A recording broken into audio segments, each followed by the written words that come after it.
जय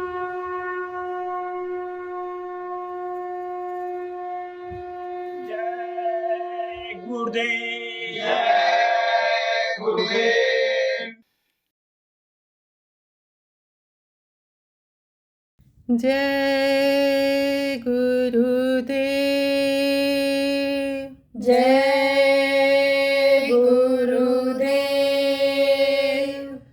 जीवन है बेकार, भजन बिन दुनिया में।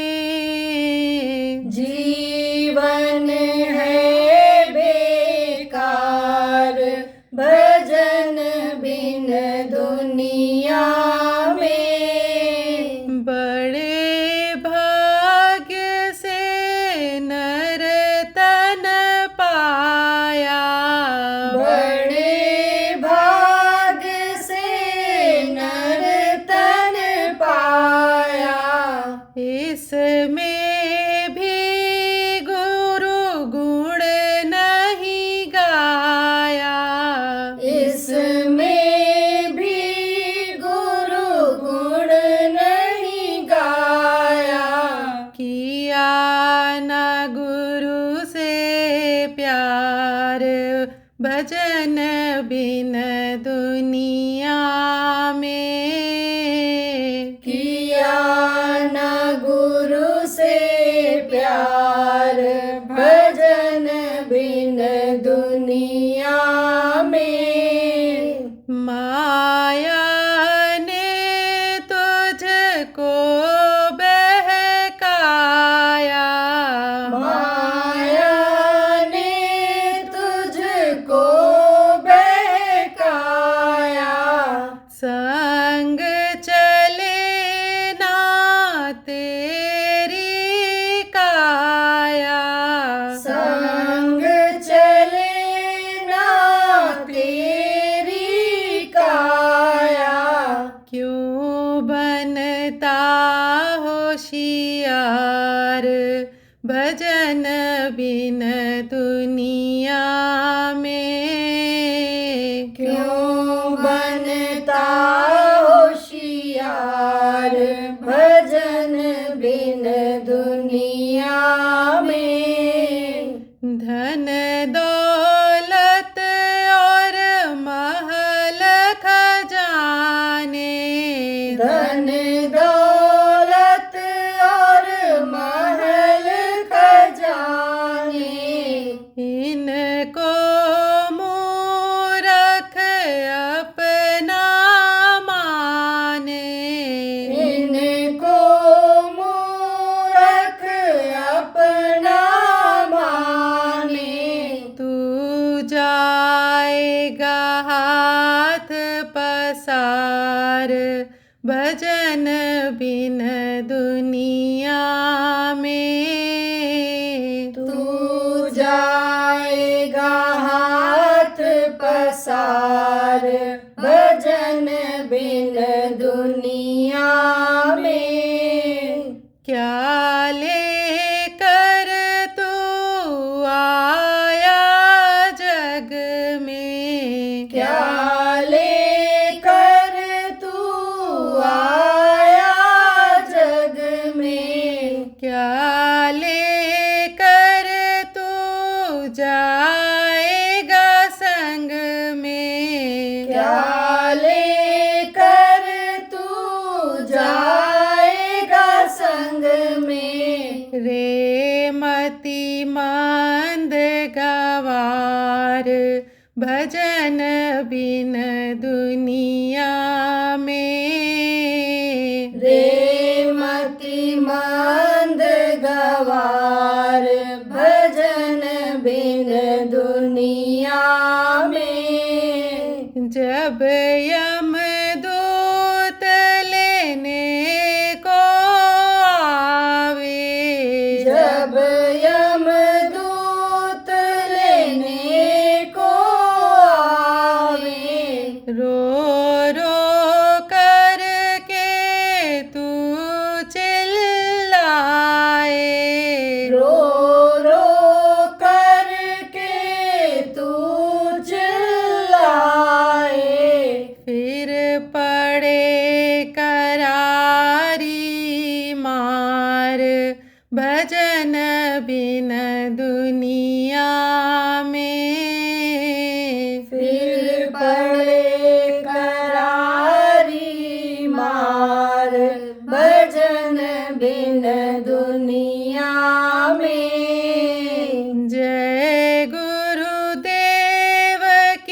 शरण में आओ।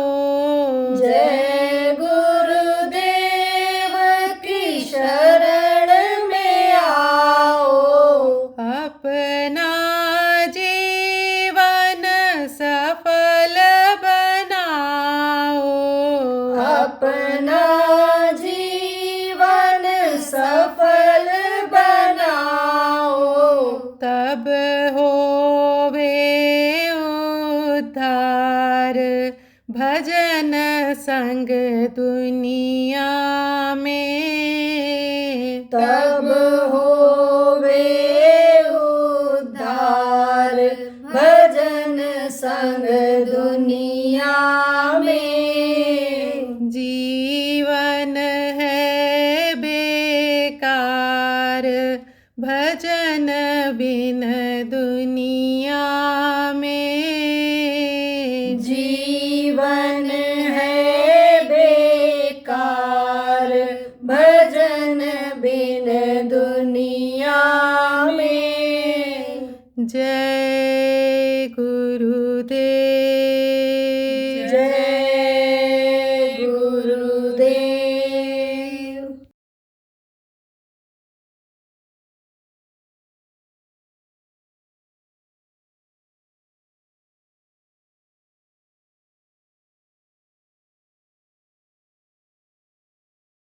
पारस पत्थर होता है, सोना बनाता है। गुरु पारस दीपक गुरु।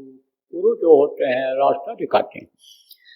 दीपक क्या काम करता है? रोशनी पैदा करता है, अंधेरे को दूर करता है। दीपक का काम ये होता है। इसी तरह से रूह है नाम प्रकाश का, गु कहिए अंधकार और ताको करे विनाश जो, सोई गुरु करतार। बाहरी आंखों को बंद करो अंधेरा हो जाए, लेकिन बाहरी आंखों को बंद करने पर अंतर में जो उजाला ला दे उसको गुरु कहते हैं।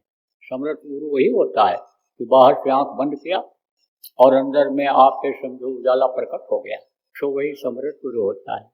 पहचान बताया जहाँ गोस्वामी जी ने ये कहा गुरु बिन भव निधि तरह न कोई, जो विरंची शंकर सम हुई। चाहे ब्रह्मा या शिव के समान कोई होगा, लेकिन बगैर गुरु के पार हो ही नहीं सकता है। वहीं पर उन्होंने पहचान बता दिया, श्री गुरु पद नख मणिगण ज्योति, सुमिरत दिव्य दृष्टि ही होती ही। यानी उनके चरण कमलों को याद करते ही, ध्यान लगाते ही दिव्य दृष्टि खुल जाए, वो समृद्ध गुरु हुआ करता है। तो दीपक का काम करते हैं, रोशनी पैदा करते हैं, रास्ता दिखाते हैं, रास्ते पर चलाते भी हैं। आप ये समझो कहा कि गुरु मैं गुनहगार अति भारी, ये तो गुनाहों की वजह से, कर्मों की वजह से ये शरीर मिला और गुनाहों का ये घर हो गया। गुनाहों का अंबार अंदर में लग गया। कुछ तो जानकारी में किया, इंद्रियों के सुख के लिए किया, धन मान सम्मान के प्रतिष्ठा के चक्कर में किया, और कुछ अनजान में बन गया, तो ये गुनहगार हो गया। शरीर अंग अंग गुनहगार हो गए। तो कहा गुरु मैं गुनहगार अति भारी, लेकिन उस पर ध्यान देते हैं? नहीं ध्यान देते। देखो लड़का होता है और लड़का अन्य समझो कि कीचड़ में खेलने लगता है। आप समझो न जानकारी में छोटा बच्चा अन्य लेटरिन करता है, अगर ध्यान न रखो तो समझो कि उसी को हाथ से खोदने लग जाता है। अन्य समझो छोटा बच्चा ऊँघा रहा है और ज़मीन पर बैठा दिया और लेटरिन करने के लिए, ऊँघा के उसी में गिर जाता है। तो माँ क्या करती है? अरे धोती है, साफ करती है उसको, फिर जो है डांट फटकार भले लगा हुआ है लेकिन साफ करती है। उनका काम क्या होता है? गुर डोबी शिशिका पड़ा, साबुन सिरजनहार, तुरंत शिला पर धोइए, निकषय रंग अपार। ये इसलिए सुना रहा हूँ कि किसी भी तरह से आपके समझ में आ तो जाए। तो अब आप ये समझो कोई अन्य ध्यान नहीं देते, उसी तरह से गुरु होते हैं कि चंदन विष व्यापत नहीं, लपटे रहत भुजंग, जैसे चंदन अपनी शीतलता नहीं छोड़ता है, चंदन समझो चंदन में सांप लपटे रहते हैं, विष उनका ऊपर असर नहीं करता है, अपनी शीतलता नहीं छोड़ता है, ऐसे ही गुरु हुआ करते हैं। तो गुरु मलया गिर गुरु ब्रह्म और गुरु कर ले आप समान, यानी अपने समान, जैसे मैंने बताया गुरु ऐसे अपने समान कर लिया करते हैं। तो देखो प्रेमियों, ये अपने ये जो गुरु महाराज ये जिनकी तस्वीर लगी हुई, ये नहीं, ये गुरु महाराज ने, इनकी तस्वीर जैसी है ऐसे गुरु महाराज थे। तस्वीर क्यों लगाई जाती है? यादगार के लिए, क्योंकि संत मत में सबसे पहले गुरु का ही ध्यान किया जाता है। कहा गया है कि यानी गुरु का ध्यान कर प्यारे, बिना इसके नहीं छूटना। ऐसे तो आज देखो आप, गुरु पूर्णिमा है, सब लोग यानी अपने अपने गुरु का पूजा करते होंगे, गुरु यानी समझो कि यानी का ध्यान लगाते होंगे तरह तरह से अपने तौर तरीके से। तो गुरु ही होते हैं।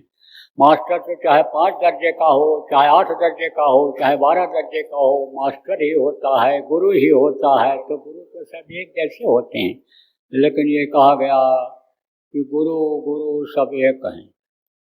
गुरु गुरु तो सब बड़े, कोई नहीं है छोट। और आत्म स्नेही आत्मदर्शी गुरु महीन है, और बाकी चावल मोट। जैसे चावल होता है पतला होता है, आप ये समझो एक चावल पतला होता है, एक होता है मोटा। पतले चावल को ज़्यादा लोग पसंद करते हैं, जल्दी हजम होता है, इसलिए ये जो तत्वदर्शी आत्मदर्शी गुरु होते हैं, जो ये रास्ता सूरत शब्द योग का बताते हैं, वो गुरु यानी कहा गया कि वो गुरु समर्थ गुरु हुआ करते हैं। तो वो गुरु जब मिल जाते हैं तो गुरु कर ले आप समान। बाकी तो सब यानी गुरु का स्थान ऊंचा ही होता है। तो ये जो गुरु महाराज हैं आत्मदर्शी तत्वदर्शी थे, कितने लोगों को जीवात्मा के कल्याण का रास्ता बताया, रास्ते पर चलाया, जीवों को पार भी कर दिया। अब इस दुख के संसार में आने वाले नहीं हैं। फोटो तो इसलिए लगाया जाता है, बताया था आपको कि यह भूल और भ्रम का देश है। मांगा था काल भगवान ने, जिन्होंने ये सृष्टि बनाया, जिन्होंने ये सारी चीजें बनाई, उन्होंने मांगा था सत्पुरुष से वरदान में कि पिछले जन्म की इन जीवों को याद न रहे। तो भूल और भ्रम का पर्दा पैदा होते ही यानी समझो कि ये माया डाल देती है। जब माँ के पेट में रहता है बच्चा, प्रभु का दर्शन करता है, उनकी आवाज़ को सुनता है, लेकिन जैसे ही माँ के पेट से बाहर आता है उसको धीरे धीरे भूलने लगता है। लेकिन कुछ समय तक याद रहता है उसको कि जैसे आप देखो सूरज अस्त होने को होता है तो भी थोड़ा उजाला रहता है, ऐसे ही उसमें उसको रहता है। तो ये माताएं क्या करती हैं, जब बच्चा रोता है, क्यों रोता है? इसीलिए रोता है, जोर जोर से इसीलिए चिल्लाता है कि भाई हाँ वो हम कहाँ पहुँच गए, कहाँ पहुँच गए, कहाँ पहुँच गए, कि दर्शन नहीं हो रहा है ठीक से, आवाज़ उनकी नहीं सुनाई पड़ रही है, रोता है। तो ये माताएं क्या करती हैं, थाली बजाती हैं, आवाज़ करती हैं कि बच्चा सुन करके चुप हो जाए। ये क्या करती हैं, दीपक दिखाती हैं कि किसी तरह से इसको देख करके चुप हो जाए। लेकिन वो ज्योति नारायण का दर्शन जो अंदर में करता है, जो प्रकाश के पुंज हैं यानी उनका जो दर्शन करता था, वो उसके सामने ये दीपक की रोशनी तो कुछ नहीं लगती है।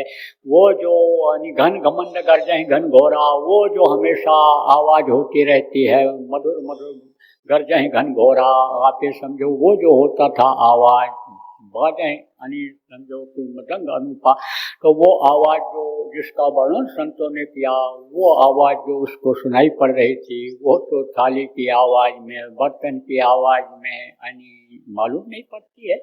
तो कहने का मतलब यह है कि यानी समझो कि रोता हुआ बच्चा पैदा होता है, और रोते ही जिंदगी, अगर इसको कुछ नहीं समझा, खाने पीने मौज मस्ती में ही समय को निकाल दिया, तो रोते ही रोते चले जाना पड़ता है।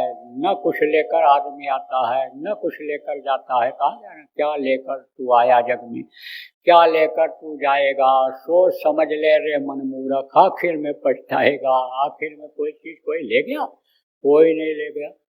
अब कहते तो हैं कि ये मुट्ठी बांध के आए हो, हाथ फैला के जाओगे, तो लाए तो हो, लेकर तो नहीं जा सकते आखिरी वक्त पर कुछ यहाँ की चीजों को। क्यों, बहुत पतले रास्ते से अंदर डाले गए हो। ये जीवात्मा बहुत पतले रास्ते से डाली गई है, उसी से निकलेगी। तो इन आँखों से उसको नहीं देख सकते हो, तो उस सुराग के रास्ते से आँखों से देखने वाली चीजों को कैसे ले जा सकते हो। लेकिन लेकर आए हो, क्या लेकर आए हो, कहाँ लेकर आए हो, मुट्ठी में। यही चार पदार्थ कर्तव्यता के है, अर्थ धर्म काम और मोक्ष। अर्थ अगर समझ में आ जाए कि मनुष्य शरीर किस लिए मिला, भजन करने के लिए, या खाओ बच्चा पैदा करो दुनिया संसार से चले जाओ, इसके लिए जो पशु और पक्षी भी करते हैं, या भगवान की प्राप्ति के लिए मिला जिसको प्रभु, इसी मनुष्य शरीर में मिला। जो तिल माही तेल है, जो चकमक में आग, तेरा साईं तुझ में जान सके सो जान। फकीरों ने भी कहा अल्लाह अल्लाह का मजा मुर्शिद के महखाने में है। दोनों आलम की हकीकत एक पैमाने में है। ना खुदा मंदिर में देखा, ना खुदा मस्जिद में है। शेख जी रंजों से पूछो, दिल की आशा ने देखा न होता तो कैसे कहते।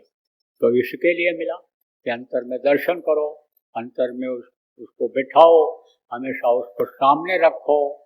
वो जब सामने रहेगा, मदद करता रहेगा, उससे जब प्रेम हो जाएगा, प्रेम में कोई किसके लिए क्या नहीं करता है, सब कुछ करेगा वो। दुनिया बनाने वाला जब मिल जाएगा, कोई चीज़ की कमी नहीं रहेगी। अब आप ये सोचो किसके लिए मिला है, किसके लिए मिला है। भोग में फंस करके और नरकों में जाने के लिए, 84 में कीड़ा मकोड़ा सांप गोजर बिच्छू में आने के लिए मिला है, या मुक्ति मोक्ष के लिए मिला है। मनुष्य शरीर किस लिए मिला है, असिला काम अपना करो। असिला काम क्या है कि अपनी जीवात्मा को वहाँ तक पहुँचाओ, वो काम करो जो यहाँ भी आपके काम आवे। धन पुत्र परिवार में बढ़ोतरी करे, मानसिक शांति दे। जो आज कल नहीं मिल पा रहा है वो मानसिक शांति दे, और जब शरीर छोड़ो अपने वतन मालिक के पास पहुँच जाओ। असिला काम यह है, दया करो इस पर। दया धर्म है, दया बहुत बड़ा धर्म है। दया धर्म तन बसे शरीरा, ताकर रक्षा करें रघुवीरा। बिस्मिल्लाह रहीम रहीम कहा गया, मर्सीफुल कहा गया है कि उस पर दया करो, उसके जीवों पर। प्रभु के सभी जीव उसी के बनाए हुए हैं, सब में उस मालिक की अंश है। सकल जीव मम उपजाया, सब पर मोर बराबर दाया, सभी उसी के हैं। तो उस पर दया करो, मुक्ति दिला दो इसको। मुक्ति तभी मिलेगी जब वापस वहाँ से नहीं आएगी। जैसे शरीर की मुक्ति दिला के आते हैं, शमशान घाट पर ले जाते हैं, वापस नहीं लाते हैं, ऐसे शरीर की मुक्ति होती है, ऐसे जीवात्मा की मुक्ति हो जाएगी। तो आप ये समझो कि यह कैसे संभव होता है। आज गुरु पूर्णिमा के दिन आप समझो, गुरु की जब दया होती है, कृपा होती है, जब वो नाम देते हैं, नाम की डोर को पकड़ाते हैं, क्योंकि उन्हीं के अधीन होता है। कहा ना गोस्वामी जी महाराज ने, नाम रहा संतन आधीन, और संत बिना कोई नाम न चीना। मगर संतों के नाम की पहचान तो हो ही नहीं सकती है। तो गुरु महाराज प्रेमियों, हमारे आप के जो ये तस्वीर लगी हुई है, ये पूरे संत थे। इन्होंने बहुत से लोगों को नामदान दिया। कौन सा नाम बताया? वो ध्वन्यात्मक नाम जिससे सारा संसार बना, अंड पिंड ब्रह्मांड बना, देवी देवता बने, वो नाम बताया। लेकिन गुरु मददगार होते हैं, गुरु ही बाधा को टालते हैं। गुरु पूर्ण समर्थ होते हैं, पूर्ण ब्रह्म होते हैं, परमात्मा रूप में होते हैं। मनुष्य शरीर में रहते तो मनुष्य शरीर में ही हैं, लेकिन ताकत उस प्रभु की उनको मिलती है, वो उनके शरीर से कराता है। इसलिए कहते हैं, करता करे न कर सके, गुरु करे सो हो। कहा जय क्षण रघुपति जस करें, तय क्षण तैसे हो। गोस्वामी महाराज ने कहा है कि जब वो जैसा कराता है, करता है, इसलिए जो भी भगत होते हैं सब उन्हीं पर निर्भर हो जाते हैं, बराबर उन्हीं को याद करते रहते हैं। प्रभु आपका तो मैं अब गुलाम बन गया, गुरु मैं तो अब आपका गुलाम बन गया, अब आप जैसा रखो वैसा ही मुझे रहना है। जो भी खिलाओगे खाऊंगा, जो भी पहनाओगे पहनूंगा, जहाँ भी रखोगे रखूंगा रहूंगा, जो भी कराओगे करूंगा। मैं तो अवगुण का खान हूँ, मुझे कुछ अच्छाई बुराई का नहीं पता है, लेकिन प्रभु मुझे अब बुराइयों में मत फंसा करके नरकों में भेजना, मुझे फिर इस मृत्युलोक में दुख के संसार में दुख झेलने के लिए मत भेजना। गुरु से प्रार्थना जो भक्त होता है, शिष्य होता है, करता रहता है। तो फोटो तो इसलिए लगाया जाता है कि हर जगह गुरु की जरूरत पड़ती है। गुरु के बगैर तो देखो वेदव्यास के लड़के सुखदेव विष्णु लोक में प्रवेश नहीं पाए थे। विष्णु लोक के दरवाजे तक साधना में पहुंचते थे, लौटा दिया जाते थे, तू निगुरा है, निगुरा अंदर नहीं जा सकता। कबीर साहब ने कहा निगुरा मुझको ना मिले, पापी मिले हजार, एक निगुरा के शीश पर लख पापी का भार।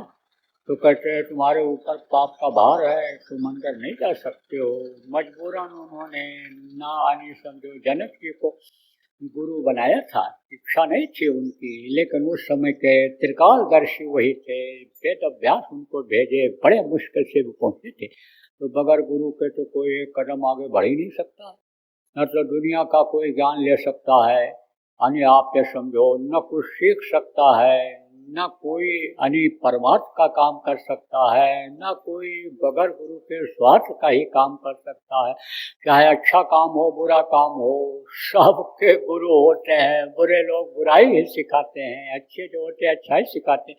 तो जो बुराई सिखाते हैं उनको भी वो गुरु कहने लगता है। बात तो जरूर है कि चाहे अच्छी इल्म दें चाहे वो बुरी इल्म दें, तो सिखाते तो हैं। तो गुरु की तस्वीर इसलिए लगाई जाती है। आप ये समझो कि तस्वीर नहीं लगाई जाती है कब, कि जब अंतर में गुरु का दर्शन होने लग जाता है, तब तो कहते हैं यहाँ दम दम पर होते हैं सिरदे, सिर उठाने की फुर्सत नहीं है। कहा इश्क वालों ने कब वक्त देखा, तेरे सिरदे में पाबंदियां हैं, यहाँ दम दम पर होते हैं सिरदे, सिर उठाने की फुर्सत नहीं है। किसमें? इश्क जब हो जाता है। इश्क किसको कहते हैं? प्रेम को। और प्रेम जब हो जाता है तब प्रेम से प्रकट हुए मैं जाना, वो प्रकट हो जाते हैं। अंतर में जब उनका दर्शन होने लगता है तो रिश्तेदार कोई आएगा, गुरु सामने रहेंगे तो गुरु को प्रणाम करेगा, गुरु को देखेगा तो रिश्तेदार को देखेगा, जो लोक और परलोक बनाने वाले हैं उनको देखेगा, कि जो रिश्तेदारी में कुछ मदद कर देंगे, सम्मान बढ़ा देंगे, जरूरत पड़ेगी धन दे देंगे, उनको देखेगा। जो सर्वदाता है उसको देखता है। ऐसे ही प्रभु को लोग उनको जब देखते रहते हैं तो कहते हैं ना कि भाई आप हमसे कितना प्रेम करते हो। बोले जितना आप करते हो उससे ज्यादा मैं करता हूँ। तो बेटा चाहे बाप से कुछ कम ही प्रेम क्यों न करे, लेकिन बाप बेटे से ज्यादा प्रेम करता है। तो पिता हैं, सबके सृजनहार हैं, वो तो प्रेम आपसे ज्यादा करेंगे ही करेंगे। फिर तो समझो किसी चीज की दिक्कत नहीं रह जाती है। जब तक आदमी दुनिया संसार में रहता है, सुखी रहता है, समय जब पूरा हो जाता है तो वो उसी मालिक में जा कर के समा जाता है, उनकी गोदी में बैठ जाता है। तो देखो जिनकी तस्वीर लगी हुई, पूरे गुरु थे, समर्थ गुरु थे, इस धरती पर आए, कितने लोगों को अपनाया गुरु महाराज ने, कि आज तक जितने भी संत आए किसी ने ऐसा नहीं किया। गुरु महाराज गांव गांव घूम करके, घर घर जाकर के जीवों को जगाया। आप ये समझो इतना मेहनत किया गुरु महाराज ने कि बता तो रहा हूँ कोई आज तक किया ही नहीं। तरह तरह से पर्चा बंटवाया, साइकिल यात्रा निकाला, जगह जगह पर सम्मेलन किए, यज्ञ भी तीन गुरु महाराज ने किया, देवताओं को भी खुश किया यज्ञ के द्वारा। समय पर जाड़ा गर्मी बरसात पड़े, इसके लिए भी गुरु महाराज ने काम किया। अयोध्या में एक यज्ञ हुआ था, आप ये समझो 77 में। उससे पहले ये निकलता रहता था पेपरों में, रेडियो में आता रहता था, भूखमरी में इतने मर गए, भूखमरी में इतने चले गए, सूखा पड़ गया। गुरु महाराज ने कहा भाई खुश करना पड़ेगा, इन खुश करना पड़ेगा। किसको खुश करना पड़ेगा? यानी इन देवता को, किसको? ये आकाश देवता को खुश करना पड़ेगा, तब ये पानी देंगे। इनके नाराजगी का काम लोग कर रहे हैं, इनके नियम के खिलाफ लोग काम कर रहे हैं, इसलिए नाराज हैं। तो अयोध्या में उनको खिलाया। देवताओं का भोजन क्या है? सुगंधी, खुशबू। ये जो हवन होता है, ये जो यज्ञ में जौ तिल घी मेवा जलाते हैं, ये उनका भोजन है। 17 तत्वों का लिंग शरीर देवताओं का भी होता है, 17 तत्वों का लिंग शरीर प्रेतों का भी होता है। आप ये समझो उनका भी भोजन यही है। लेकिन वेद मंत्र जिसको मालूम रहता है, वेद मंत्रों से जब देवताओं को बुलाते हैं और आहुति देते हैं, जो धुआं निकलता है उसको देवता खाते हैं। और नहीं तो प्रेत भी भूखे होते हैं। पेट बहुत बड़ा प्रेतों का होता है, नाक मुंह बहुत छोटा होता है, इसलिए पेट भरता ही नहीं है, तो खुशबू ही खुशबू खोजते हैं, तो वो उसको खा जाते हैं। और जब वो ही खाने लग जाते हैं, तब वो सिर पर सवार होकर के देवी देवता के नाम पर उछलाते हैं, कूदते हैं और बताते हैं मैं हूँ, मुझको खिलाओ। तो देवताओं को खुश किया और फिर इतनी बरसात हुई, इतना चावल गन्ना पैदा होने लग गया कि समस्या ही खत्म हो गई। जो भी गुरु महाराज ने काम किया, जनहित का काम किया, जीव हित का काम किया, ऐसा काम गुरु महाराज ने इस धरती पर किया कि जिससे उद्धार पूर्ण नहीं हुआ जा सकता है। इसीलिए कहा गया संतों की महिमा अनंत, अनंत किया उपकार, लोचन अनंत उघाड़िया, अनंत दिखावनहार। यानी संतों की महिमा का वर्णन ही नहीं किया जा सकता है। कबीर साहब ने कहा धरती सब कागज करूं, लेखन सब बन रहा है, सात समुद्र को मशी करूं, गुरु गुण लिखा न जाए। धरती को कागज बना दिया जाए, पेड़ जितने हैं कलम बना दिया जाए, सात समुद्र में स्याही घोल दी जाए, लेकिन गुरु की महिमा को नहीं वर्णन किया जा सकता है। गुरु का यानी इतना महत्व है कि शब्द नहीं है उनके महत्व को बताने के लिए।